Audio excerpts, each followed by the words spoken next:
네, 여러분 반갑습니다.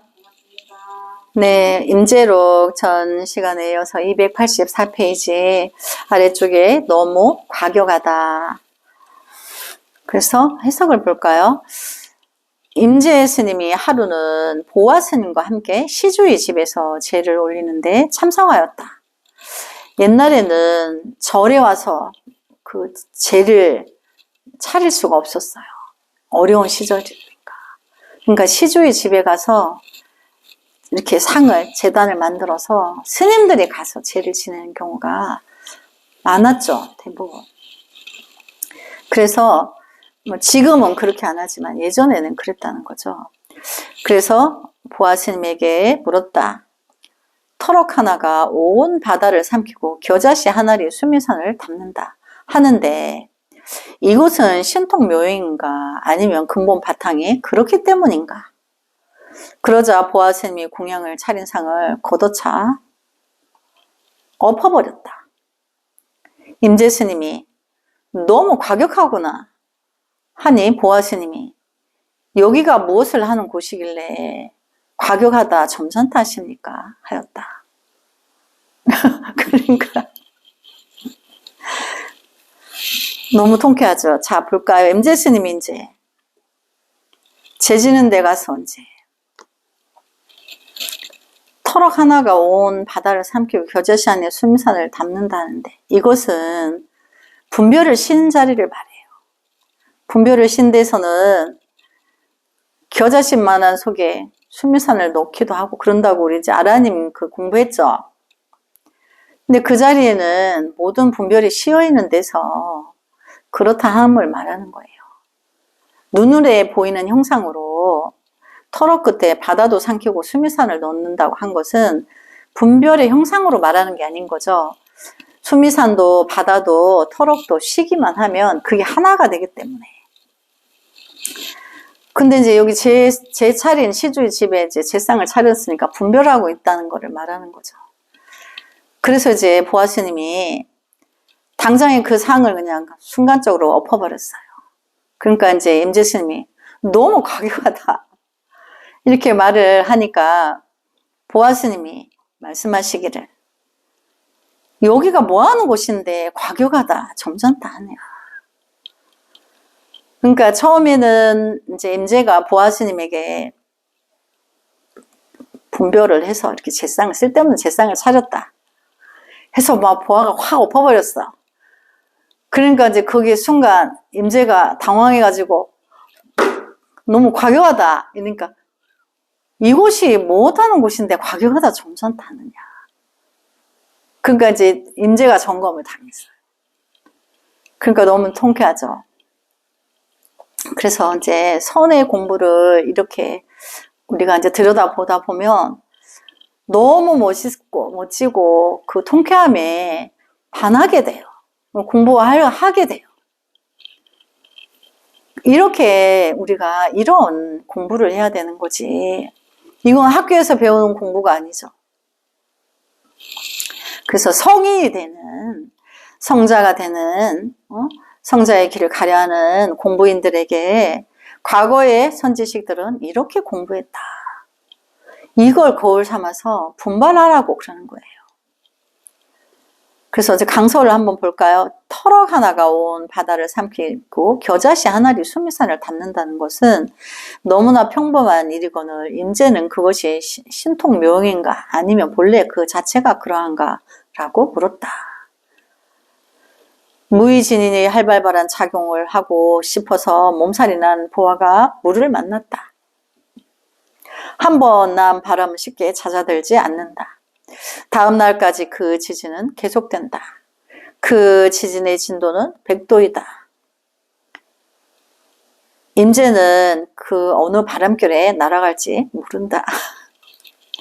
그러니까 분별을 그렇게 누군가 분별했다면 용납하지 않는 거죠. 왜? 분별은 중생의 무거운 병이기 때문에, 중병이기 때문에. 그거 타파하려고 공부했는데 감히 어디 이제 중병이 또 도래하면 아무리 큰 도인이라도 그걸 날려버린다는 거죠. 그래서 또 혀를 내두르다. 해석을 볼까요? 임재 스님이 다음날 또 보아 스님과 함께 제에 참석하여 물었다. 오늘 공양이 왜 어제하고 같은가? 또 이제 이렇게 물었는 거예요. 어제 뭐라 그랬죠? 그 수미산과 토로 끝에 큰 바다를 담는다 했는데 또 이제 왜 어제하고 같냐? 그러니까 또 보아 스님이 전날과 마찬가지로 공양을 상을 발로 차 엎어버렸다. 임재 스님이 말하기를 옳다면 옳은 일이지만 너무 과격하다. 또 이제 어제하고 똑같이 말한 거예요. 너무 과격하다 하였다. 그러니까 또 보아 스님이 이 눈먼 사람아 불법에 대해 무슨 과격하다 점잖다 하는가 하였다. 임재 스님이 혀를 내둘렀다. 그러니까 어제하고 똑같죠? 근데 이들이 왜 이 행각을 했겠어요? 강조하는 거예요. 어제도 그렇고 오늘도 이러하면은 변함이 없다는 거를, 그 분별 앞에서는 변함이 없다는 거를 이제 이렇게 하는 거죠. 그래서 강서를 한번 볼까요? 천하의 임재도 혀를 내두른 사건이다. 보아 스님이 아니면 인류 역사상 아무도 할 수 없는 일이다. 하늘이 무너지고 대지가 찢어지는 광경이다. 태평양이 천길 만길 솟고 히말라야가 땅속으로 꺼져버릴 일이다. 임재가 처음 황벽 스님에게 3번이나 불법의 대의를 물으러 갔다가 3번이나 신나게 얻어맞고 엉뚱하게도 대우 스님의 옆구리를 3번 쥐어박은 사실이다. 이렇게 해도 불법을 모를까? 이와 같이 천지가 뒤집히고도 도료 못 통한단 말인가? 불법에 무슨 과교하다 점잖다가 있겠는가? 이것은 억만의 불조들이 보여준 기용 중에서 최고로 멋진 모습이다. 이 단락은 8만 대장경 가운데 가장 빼어난 장면이다. 그러니까 중생을 구제하는데 점잖하고 과격하고가 없는 거죠. 그러니까 그런 모습을 이제 이 두 성인이 보여준 거예요. 그러니까 어디 허점이 하나 있을 수 없는 거죠.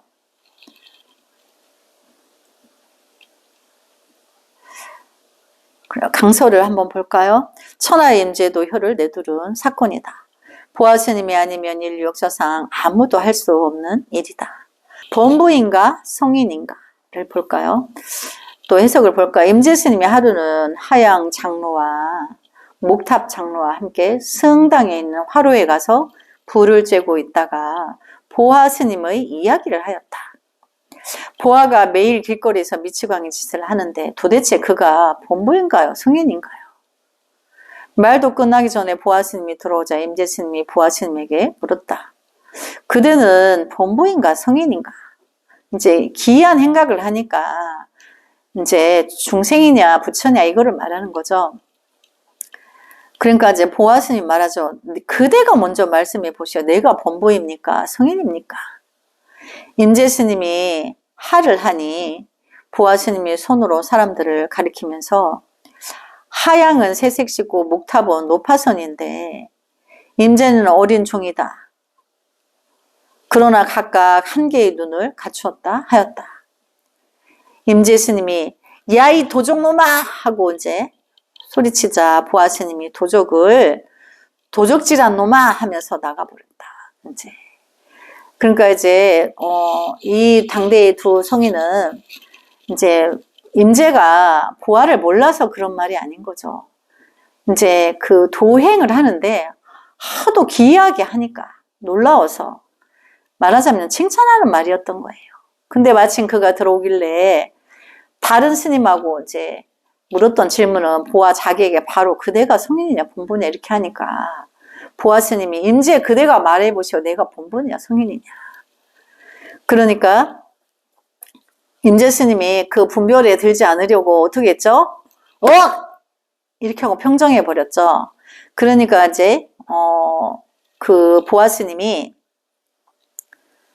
이제 나머지 이제 앉아 있는 두 스님을 보고 이제 그 하양 스님한테는 새색시라고 하고 목탑 스님에게는 노파선이다 이렇게 이야기를 하는 거예요. 근데 이제 임재는 아직 임재에게는 어린 종이다 이렇게 말을 하는 거예요. 그렇지만 이제 새 스님이 이제 각각 한 개의 눈을 갖췄다. 한 개의 눈이라는 것은 심한이 열려 있다 이걸 말하는 거예요. 한 마음 그렇죠 우리가. 그러니까 세 분이 다 도인이란 얘기인 거죠. 그렇지만 자기가 비유할 때는 왜냐하면 이제 보아가 거칠게 행각하는 거를 보고 임재는 놀라워서 도대체 범부야 성인이야 이제 이렇게 말한 것을 두고 보아 스님은 이제 임재에게 어린 종과 같다. 이제 어린아이가 같다고 이제 이렇게 한 거죠. 그 말을 듣고 이제 임재가 가만 안 있겠죠. 그래서 임재 스님이 이제 보아 스님에게 그런 거예요. 이 아이 도적놈아 이제 이렇게 나의 법을 갖다가 너가 이제 흉내낸다 감히. 그러니까 이제 보아가 말하기를 이제 뭐라고 그랬냐면 도적질한 놈아 이제 이렇게. 그럼 도적은 이제 뭐냐면 그 주객이라고 우리가 하죠. 통팔식은 객이고 자기 안의 불성의 성품은 주인이에요. 근데 이제 통팔식을 우리가 도적이라고 그래요. 그 주인 행세를 하니까 도적이라 하는 거거든요. 근데 이제 여기서 이 성인들의 대화는 그 기이한 행각을 두고 이제 그 중생처럼 중생의 모양을 가지고 중생을 다루는 거야, 보아는. 그러니까 이제 보아가 이제 자기 보고 임재가 도적놈아 하니까 이제 도적질하는 놈아 이렇게 한 번 더 갖다 씌운 거죠. 그래서 그렇게 하고 이제 나가버렸다. 너무나 이제 이 두 도인의 이제 행각이 너무나 멋지죠. 그래서 이제 강서를 볼까요? 성인인지 범부인지는 그만두고 역시 보아가 한수위다. 임재는 도적질한 대단한 도적이지만 그것을 간파해버린 보아는 뛰는 놈의 나는 놈이다. 그리고 보아 스님이 새 화상을 평한 말을 들어보라. 그들의 인생이다. 얼마나 멋있는가. 그러니까 우리가 이제 공부를 처음에 해서 자기가 수행해왔던 이제 입지를 키워나갈 때 아직 대중을 이제 우리가 대중 속에서 대중의 미혹을 거두어져야 되는 데는 전쟁터와 같은 거예요. 곱게에서는 그들이 중생이다 보니까 미혹하니까 그 선을 공부하는 선지식들끼리는 작은 말로 곱게 해도 편안한 말로 해도 되지만 그 시정 잡배들이 있는 중생 세계 마을에 가면 그렇지가 않은 거예요. 그래서 그렇게 보아는 과격하게 그렇게 해서 거치는 중생을 이제 평정했는데 그렇게 칼을 크게 쓴다는 거죠. 근데 이제 보아가 그렇게 못하는 하양 스님은 새색시 같고 목탁 스님은 이제 노파성 같다. 이제 너무 노쇠해서 배가 이제 못 쓰죠. 그런 걸 말하는 거고 이제 임재에게는 어린아기 같다. 아직 이제 이렇게. 그래서 보아가 더 큰 기세를 가지고 중생을 다루다 보니까 충분히 그렇게 말할 수 있죠. 그래서 그리고 이제 보아 스님이 이 새 화상을 평한 말을 들어보라. 그들의 인생이 얼마나 멋있는가. 간소하고다, 고고하다, 유현하다, 자연하다, 적정하다. 이것이 선이다. 멋의 극치다. 인간이 이르러 갈 수 있는 최고의 경지다. 새 색실한 그 견해가 여리고 부드러운 것이 막 돋아나는 새순 같다. 노파선이란 친절하고 알뜰하여 거친 기계가 전혀 없다. 어린 종이란 서툴지만 매우 신선하고 가능성이 많은 느낌을 준다. 그래서 이제 보아가 임재하고 대화의 그런 어록들이 보면 여기서 말하자 최고의 경지의 극치다. 이제 이럴 수 있어야 된다. 누구든지 용감하고 선 앞에 당대하고 그 중생의 미혹을 이제 평정시켜 주는데 거침없이 해야 되죠. 왜 그러냐면 그때 시대는 다 무식해. 사람들이 거칠어. 그리고 또 더더욱 이제 지혜롭지 못하죠. 지금은 우리가 세상이 밝아져서 거의 다 도인이에요. 80% 도인이에요. 20%만 남았어. 근데 이분들이 살았던 당대에는 80%는 덮여져 있고 20%만 오픈되어 있는 거예요. 근데 그렇게 이제 업이 두꺼운데 큰 칼을 쓰지 않으면 그걸 구해내기 어렵죠. 그래서 당나귀 한 마리를 볼까요? 해석을 보죠. 하루는 보아스님이 승당 앞에서 생야채를 먹고 있으니 임재스님이 보시고 꼭 한 마리 당나귀 같구나 하였다. 보아스님이 곧바로 당나귀 울음 소리를 내니 임재스님이 야이 도적놈아 하였다. 보아스님이 도적을 도적질한 놈아 하면서 나가버렸다. 강서를 볼까요? 멋지다, 깔끔하다, 기가 막히다, 소문답치고는 최고다. 그러니까 여기 이제 이 강설해 주신 이제 무비 큰 스님은 너무나 이제 이렇게 기뻐하시는 거죠. 그리고 또 뭐 전자에는 깡패를 해놓고 이제 지금 뭐라 그래요? 또 멋있다 그러죠. 그래서 이제 선을 공부하는 사람들은 이제 이렇게 말씀하신 연유를 아는 거죠. 보아스님은 임재보다 언제나 한 수이다. 그래서 더 멋지다. 주연의 연기보다 훨씬 더 근사하다. 자신보다 더 훌륭한 사람과 함께하면서 자신의 교화 활동을 돕게 하는 그 사람 임재를 우리는 또 어떻게 보아야 하는지. 자고로 뛰어난 사람은 자신보다 더 뛰어난 사람을 곁에 두고 활용할 줄 아는 사람이다. 유비와 제갈량의 관계가 그 좋은 예다. 철강왕 앤드류 카네기의 묘비명이 생각난다. 자신보다 현명한 인물을 주변에 모이게 하는 법을 터득한 자가 이곳에 잠들다. 그도 참으로 대단한 사람이었다. 보아스님은 스스로 당나귀가 되었다. 그에게 싫어하거나 꺼리거나 물리쳐야 할 법이라고는 아예 없다. 그것이 보아스님의 특징이다. 이 문답에서 잘 나타나 있다.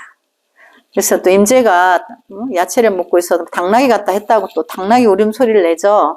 왜냐하면 내가 그렇다고 해서 당나귀가 아닌 걸 알기 때문에. 그래서 이제 또 당나귀 울음소리 냈다고 또 도적놈이라고 했더니 또 도적질한 것을 도적질한 놈만 이제 이렇게 또 해주죠. 그래서 우리가 이제 이 손의 깊은 그 진리를 알면 빠져들지 않을 수가 없어요. 그래서 우리가 빠진다는 것은 우리 안에도 불성이 있어서 이 기회를 배우고자 하는 거예요. 왜냐하면 이렇게 이제 선지식들이 갔던 길을 이렇게 미리 해보고 나도 그때가 되면 이와 같이 하리라. 왜 같은 볼성을 가지고 있기 때문에. 그래서 이제 언젠가는 거침없는 지혜의 그 양날의 검을 쓸 수 있어야 되는 거죠. 이제 그러기 위해서 우리가 이제 성숙한 길을 가고 있는 중인 거죠. 그래서 이제 289페이지에 나는 처음부터 그를 의심하였다. 내용을 볼까요? 해석. 보아스님은 항상 거리에서 요령을 흔들며 말하였다. 밝음으로 오면 밝음으로 치고 어두움으로 오면 어두움으로 치며 사방팔면으로 오면 회홀이 바람처럼 치고 허공으로 오면 도리깨질로 연거푸 친다. 그럼 여기 이제 요령 흔들면서 뭐 치겠다고 하는 게 뭐죠? 분별을 말하는 거죠. 어떤 분별의 작용들이 내 앞에 그렇게 헌신을 하거나 내 마음 안에서 그렇게 하거나 하면 그렇게 하겠다. 임재스님이 시자를 보내며 보아스님이 그렇게 말하는 것을 보면 바로 멱살을 움켜잡고 아무것도 오지 않을 때는 어찌하십니까? 하고 물어보라고 하였다. 이제 임재는 자기 상자에게 이제 보아가 그럴 때 멱살을 바로 잡아가지고 아무것도 오지 않을 때 그때는 어찌합니까? 이제 물어보라는 거죠. 그러니까 아무것도 오지 않는다는 건 뭐죠? 분별이 내가 일어나지 않은 거죠. 그대로 하자 보아스님이 시자를 밀쳐버리면서 내일 대비원에서 제가 있느니라고 하였다. 그러니까 이제 시자는 이게 이제 무슨 말인지 몰라. 그러니까 시자가 돌아와서 말씀드리니 임재스님이 말하였다. 나는 벌써부터 그를 의심해 왔다. 근데 무슨 의심인지 한번 볼까요? 명둘의 명두타, 암둘의 암두타는 아주 유명한 선어다. 밝음이란 세상에서 공룡도 있고 부처도 있고 중생도 있다라는 뜻이다. 어둠이란 공룡이 없고 부처도 없고 중생도 없다라는 의미다. 그러니까 이거는 두 가지가 다 분별에 들어있는 거죠. 있다 없다에. 이제 상대성 원리에 이제 접목이 되어 있는 거죠. 이거는 불법이 아닌 거죠. 그래서 사람이 살아가는 일상사에부터 노병사의 문제에 이르기까지 어떤 상황에서 어떤 문제가 일어나더라도 자연스럽고 적절하게 그리고 능수능란하게 대처한다. 부처와 조사와 보살과 아라한의 문제라 하더라도 이거는 이제 분명 분별을 말하는 거예요. 부처다, 조사다, 보살이다, 아라한이다. 이렇게 단계적인 공부의 단계를 말하는 거죠. 또 열애선이다, 조사선이다. 또 향상일로의 문제라 하더라도 누워서 떡 먹듯이 해결한다. 그러니까 열애선과 조사선이 있는데 열애선은 부처님 말씀이고 조사선은 그 열애의 진정한 뜻을 옛날에 선사들이 이렇게 법거량을 해는 거를 조사선이라고 해요. 우리 지금 조사선 공부하고 있는 거죠. 그래서 그것도 누워서 떡 먹기 식으로 해결한다. 천차만별의 1700 공안뿐만 아니라 17000 공안이라 하더라도 식은 종 먹기다. 그러니까 이런 이제 공안이라는 것은 있다 없다 그 분별에 그걸 떠나서 법거량 하는 거를 공안이라고 해요. 그래서 이제 비어있는 그 진리 자체 자공은 어떻게 처리하는가 문제를 아는 눈안인데 심안을 말하죠.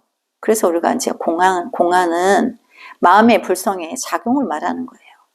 그래서 내가 불성이 발현이 됐는데 어떤 문제라도 다 비춰서 해서 해결 못할 게 없죠. 그래서 아무리 일이 없고 어떤 문제도 일어나지 않으면 어떻게 하겠는가. 이것은 가히 천길 벼랑에서 사람을 밀어뜨리는 소식이다. 어떻게 감당하는가? 다음을 보라. 내일 대비원에 재가 있단다. 재 지낸 데 가서 제밥이나 얻어먹자. 이 자리는 불불 조주가 숨을 쉬지 못하고 천하 노화상들이 벌린 입을 다물지 못하는 자리다. 그러니까 이제 보아는 시자를 보내가지고 임재가 그럼 아무것도 오지 않을 때는 뭐라고 해야 됩니까? 이렇게 이제 물으니까 그러면 그것도 이제 분별하고 있는 거죠. 그러니까 쓸데없는 소리 하지 말고 내일 제비원에 대비원에 재가 있는데 밥이나 먹으러 오너라. 왜냐면 옛날에 먹는 게 귀했어요. 그러니까 먹는 재가 벌어지면